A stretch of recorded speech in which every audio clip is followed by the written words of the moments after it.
வணக்கம்.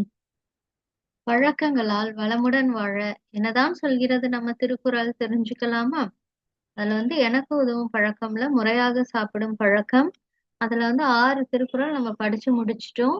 திருவள்ளுவர் தாத்தா கிட்ட இருந்து நெறைய டிப்ஸ் எல்லாம் தெரிஞ்சுக்கிட்டோம் இல்லையா?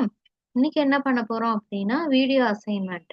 நீங்க அந்த முறையாக சாப்பிடும் பழக்கம் இருக்கு இல்லையா? இதுல படிச்ச திருக்குறள்ல இருந்து நீங்க என்ன கத்துக்கிட்டீங்க? அதுலேருந்து உங்களுக்கு கிடைச்ச பெனிஃபிட் சரிங்களா?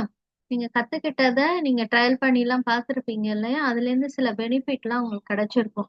அத நீங்க சொல்லி அனுப்ப போறீங்க. ஒரு வீடியோ அசைன்மென்ட்டா இதுக்கு முன்னாடி 2 சாப்டருக்கும் நம்ம பண்ணதுதான். அதே தான் நீங்க பண்ணி அனுப்ப போறீங்க. ஒரு 1 நிமிஷத்துக்குள்ள பேசி அனுப்புங்க.